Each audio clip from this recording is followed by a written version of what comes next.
Willkommen.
We're just about ready to go here at the Ray Osborne Arena for Nick Gregory's Missile Chalk Gun Dogs.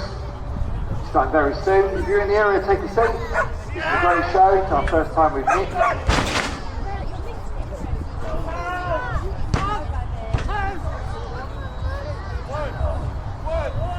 This is your first time here at the Orsett Show. Welcome. Hope you're having a great day. Loads to do, as always here.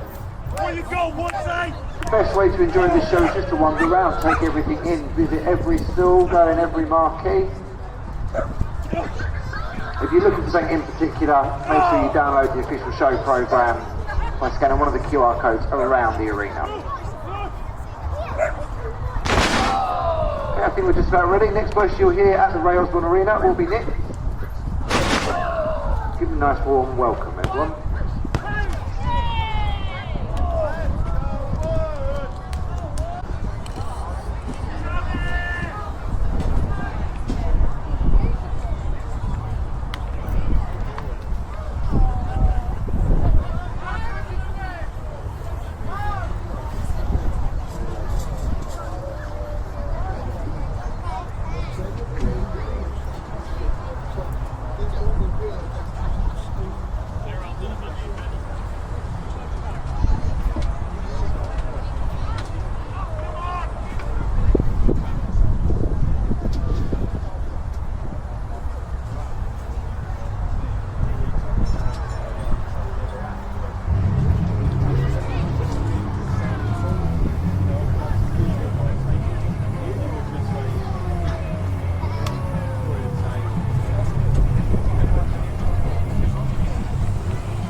This is the actual display. Just get puppy out. Kills half an hour. Okay, so we're socialising, we're getting used to everybody. Now, her main job in the shooting field is to pick game, pheasants, partridge, hares, whatever, yeah? That's her main job. So, we need to get the retrieving going. So, get a little tennis ball. We're going to throw it for her. Alright, so it's not like at the moment, all I'm trying to do is to get her to pick it, yeah? I'm trying to build the driver for her. Chances are she's going to head back that way.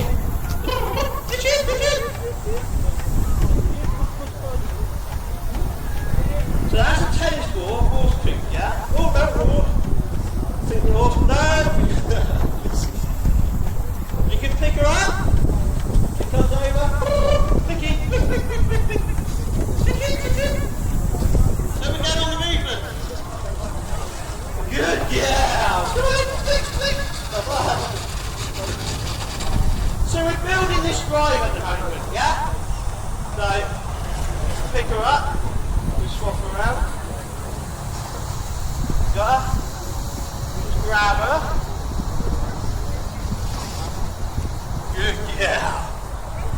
Okay, so that's how we start them off. Get them used to everybody.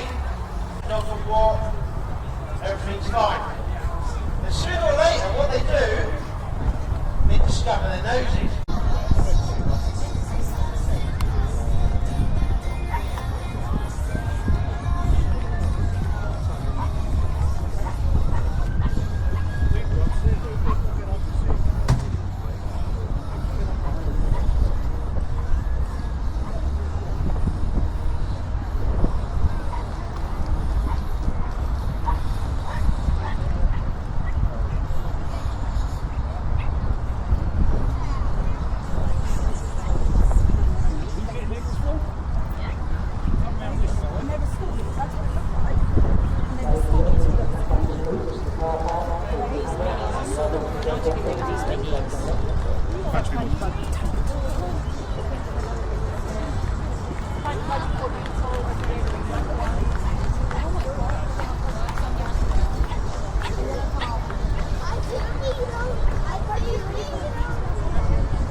the machine, travel from Northampton, and myself, Jamie Squibb, I'm on this green 450cc Kawasaki bike, covered up from Exeter and Devon.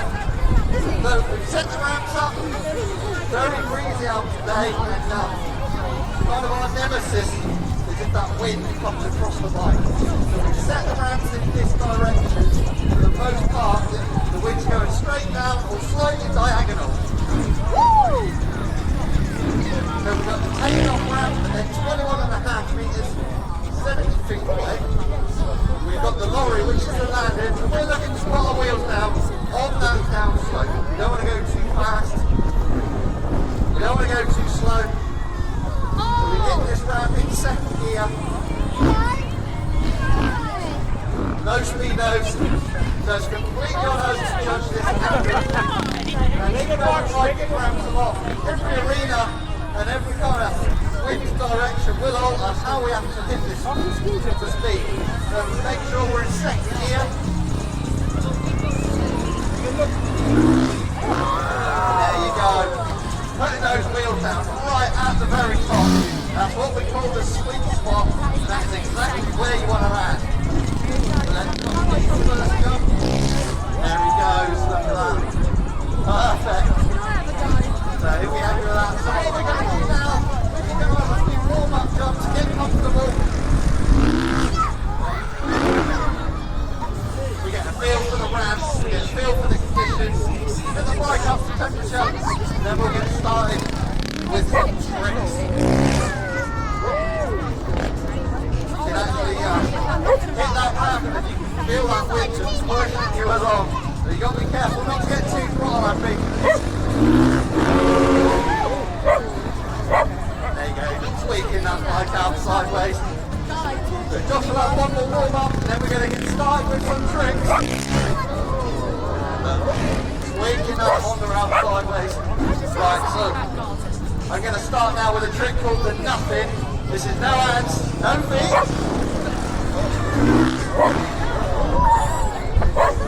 And that's the nothing.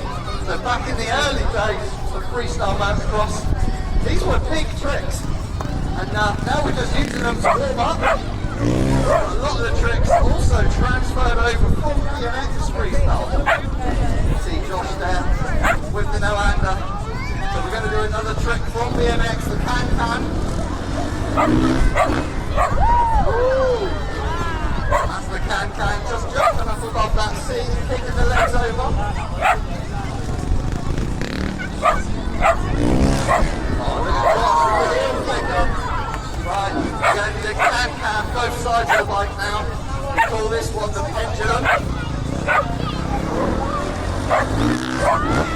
There it is, can-can, both sides of the machine. So the tricks will get bigger, they get more difficult as we get going. Oh, look at Josh, wasting no time. Straight into that heart attack, getting his hand in under that seat. So we're going to hit this ramp sat down now.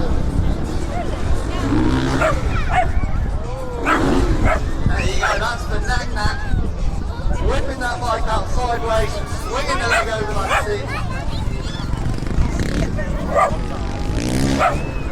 Look at Josh with the switchblade. It's looking good. Alright, so we're going to hit this ramp sat down again now. We're going to whip this bike out sideways. There's the whip. Throwing that bike completely sideways to the landing, using the revs to help bring that back end back in line just in time to land. Look at that huge super can ending. Okay, so you're sitting with the seat grabs. I'm going to go for the double seat grab now. Both hands. That's the double grab. Just getting back on that bike in time to land. Keeping an eye on those flags as we ride. Making sure that wind's cooperating. Oh, look at that Indian air. Big style on that one. Alright.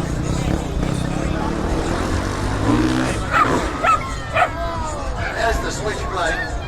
So we'll let Josh Morris get one more jump in.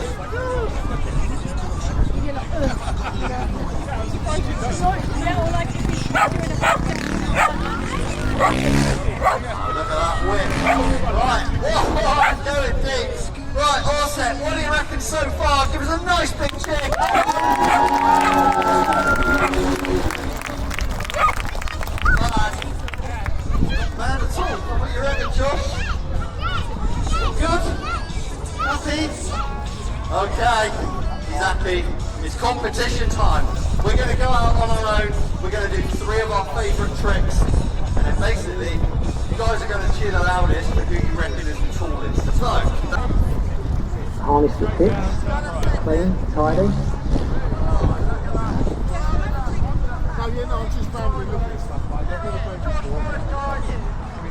This would have been a private vehicle for back in the day. Your own private car, as it were. So ladies or gentlemen, about town.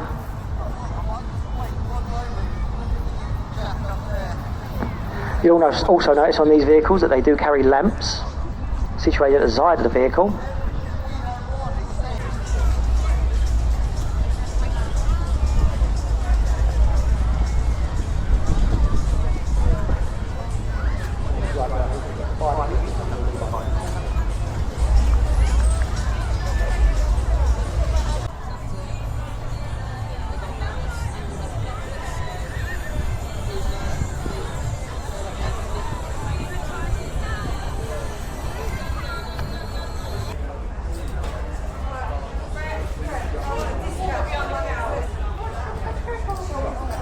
Do you remember the year when you bought Neil? I can't. You bought what? A whole big one as well, bro. Big one. No worries. Who will we prevent?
Going around carrying the grain from the field back to the farm, safely into storage, ready to then be sold and turned either into, if you've got wheat, you'll be taking the grain that wheat going into the mills to be turned into bread, turned into flour, then turned into bread. You've also got, there's a number of different crops that you can cut with the combine, from oilseed rape to wheat to barley, beans, peas. So at harvest time, this really is the most important shade.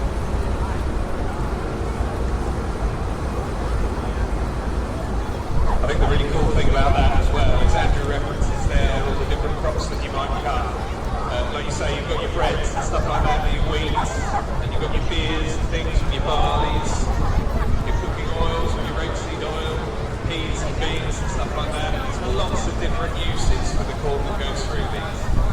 And it is a pretty phenomenal bit of kit really, isn't it? Because like you just said, Andrew, it's with it being cut, the separation, separating the chaff and everything like that, it's a phenomenal machine. It does some phenomenal things. And gets it effectively into a stage where it's ready to go to the mill. Which in itself is a pretty cool thing. Another function that it serves, you might have seen out in the field, once the combine has cut the field, you'll see what looks a bit like a trail behind the combine of the straw that's being cut. And then we haven't got one yet here today, unfortunately, but you get a baler that comes along, either a round baler or a square baler, that will then take that straw and lift it up from the loose rows on the ground and turn it into a cube or a round baler that you can then take back, store in the dry, and then use over winter either with livestock or for power stations. Again, there's a lot of different uses for that. Next up, coming down the centre of the ring here, we've got a sprayer. Again, a very, very cool piece of kit. And I believe if I'm right, that this machine opens up to 30 metres wide. And so when you're out and about in the countryside and stuff like that, if you look into the fields and you'll see the tram lines as they're known, you'll see those in the middle of the fields, and these are effectively the roadway for the sprayer, fertiliser spreader and things like that. That is the roadway that they'll go up and down all year. So from as soon as you start planting this year's crop, all the way to just pre-harvest for next year's crop. And this, again, as you can see, is a very big piece of kit. What this will do mostly is apply agricultural chemicals. So these are all bits and pieces that sort of make the crop, make sure the crop is safe and healthy, protects against diseases and stuff like that. It's all mixed in the big tank where it says Bateman and 4000 there. It all mixes up in there, and it's all there to, as I say, to protect the crops moving forward and stuff like that. You'd also apply fertiliser through this as well, so effectively plant food. And again, this is a process that will go on throughout the various different stations as the crop is ready for it. And again, this is a really cool piece of kit. It's the sort of thing that you'd be bringing out of the shed in April, May time. So there's grass silage and stuff like that, all those sorts of bits and pieces, haylage, and all those sorts of things. It'd be out for those bits, and then right through the summer for haymaking, or if you get straw that comes out and let the air flow through it to help dry it out. But again, this machine is a fantastic thing for doing that. It pulls it all in from the sides, puts it into the centre, as I say, creates clean windrows as such, which is as they are. It allows the wind to blow the same. It really does mean a lot when you get people that give a smile, give a thumbs up, and give you plenty of room to get by. So yeah, so thank you to you guys.